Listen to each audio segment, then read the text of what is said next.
Investment in security market subject to market risk. Please read all documents carefully before investing. Share बाजार में निवेश बाजार जोखिमों के अधीन है। निवेश करने से पहले सभी दस्तावेजों को तो आज कुछ अलग ही रैली देखने मिली हमें। तो यहाँ पर आप देख सकते हो, कल मैंने जैसे बताया था कि ये गैप फिल हो सकता है, तो कल हुआ।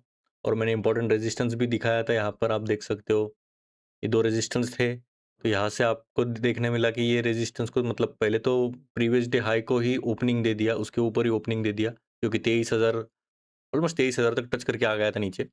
और उसके ऊपर ही ओपनिंग देके ऊपर ही चालू कर दिया रैली, नीचे आने का नाम ही नहीं लिया। तो हम पूरा टाइम फ्रेम देखेंगे, तो पहले हम छोटे चार्ट पर देखते हैं। तो उसके ऊपर रैली करते हुए सीधा ऑलमोस्ट गया था 23,465 के अराउंड, ठीक है? ये हाई इसका ऑलमोस्ट 465 के आसपास ही है। तो अभी हम देखते हैं छोटे टाइम फ्रेम पर क्या हो रहा था। और अगर मेरा ट्रेड की बात की जाए, तो आज मेरा कुछ भी नहीं था। मतलब आज लेने का मौका ही नहीं दिया मार्केट ने मुझे। क्यों नहीं दिया, अभी हम समझते हैं। सुबह हो गया ओपनिंग ऊपर, रैली ऊपर की तरफ गई, ऊपर की तरफ गई, ऊपर की तरफ गई। मेरा जनरली पुल बैक स्ट्रेटजी रहता है। तो यहाँ पर थोड़ा थक गए रह गए, बाय कर करके थक गए, इसलिए थोड़ा-सा नीचे आ गया। ये पुल बैक नहीं बोल सकते, ये शॉर्ट पुल बैक बोल सकते, पर एक एग्जॉक्शन बोल सकते।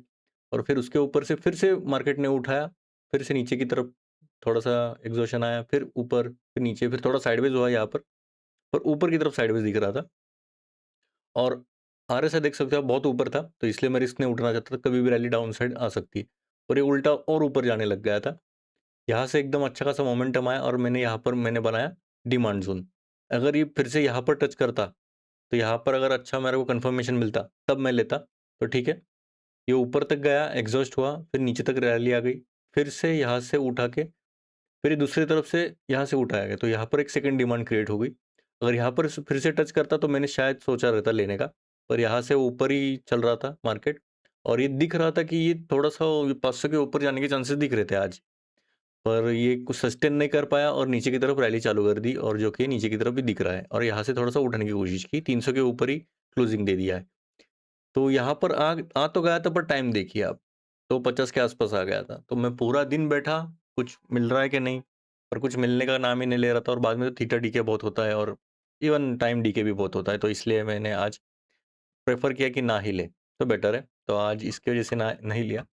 तो मेन इम्पोर्टेंट ज़ोन्स या फिर इम्पोर्टेंट सपोर्ट और रेजिस्टेंस लेवल्स पर हम आते हैं। अगर बात की जाए इम्पोर्टेंट ज़ोन्स की, तो यहाँ पर मैंने डेट लगा लगा के रखा है। एक तो है, 2 सपोर्ट ज़ोन्स है और 2 रेजिस्टेंस है, इवन 3 रेजिस्टेंस है बोल सकते हैं। तो पहला तो है 23,050 का, ठीक है? दूसरा है 23,300 का। काफ़ी इम्पोर्टेंट स्ट्रॉन्ग बिल्डअप है। अगर ये डिपेंड करता है, अगर ये मार्केट इधर तक आता है तो। एज़ अ सपोर्ट रिएक्ट करेगा अगर गैप अप ओपन होते ही। और पहला रेजिस्टेंस रहेगा इसका 500 का, ठीक है? अगर सबसे इम्पोर्टेंट है, देखो कभी भी कोई भी प्राइस एक्शन देखना रहेगा ना, तो जो भी मिडल रेंज रहती है ना, जैसे 500, 22,500, देखो यहाँ पर अभी आप देख सकते हो, जनरली जो मिडल रेंज रहते हैं ना, तो वहाँ से जनरली बाउंस बैक होता है। अगर कल या फिर जो भी फ्राइडे को रहेगा, अगर ये अच्छा खासा ब्रेक करके अगर फेक ब्रेकआउट नहीं देता और अच्छा खासा ओपनिंग ऊपर ही कर देता है, तो रैली ऊपर की तरफ चल सकती है, ऑलमोस्ट जा सकता है 24,000 तक भी, ठीक है? अगर ये ऊपर जाता है तो। अगर ये 500 को ब्रेक करता है, तो पहला आएगा 650, फिर दूसरा आएगा 850 का।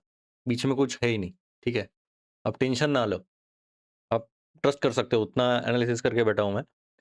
अगर रैली नीचे की तरफ निकलती है, समझो कल जो भी रहेगा, कुछ भी एक्स-वाई-ज़ेड रीज़न से नीचे की तरफ आता है, तो नीचे एकदम तो नीचे तो आप ये तो 2 सपोर्ट ही है। अगर ये 2 टूटता है, तो और नीचे कहाँ पर जाएगा, तो 23,000 है। सबसे इम्पोर्टेंट लेवल है 23,000 का ही। ये सपोर्ट टूटता है, तो फिर 22,800 तो है ही, लास्ट डिफेंस अपना, जैसे मैंने पहले भी बताया था। तो ये जो 5 ज़ोन्स है, ये काफ़ी इम्पोर्टेंट है, यहाँ पर आप थोड़ा-सा नज़र टिकाए बने रहे। अगर आपकी कंडीशन होती है तभी ले, नहीं तो वरना ना ही ले तो बेटर है। तो यहाँ पर एक सप्लाई ज़ोन है और यहाँ पर डिमांड ज़ोन है, पर ठीक है, अभी गैप अप ओपन होता है या गैप डाउन ओपन होता है, कुछ बोल नहीं सकते। पर मेरे जो व्यू रहेगा, वो आप यहाँ पर देख सकते हो, तो स्लाइटली बुलिश की तरफ ही अभी भी है।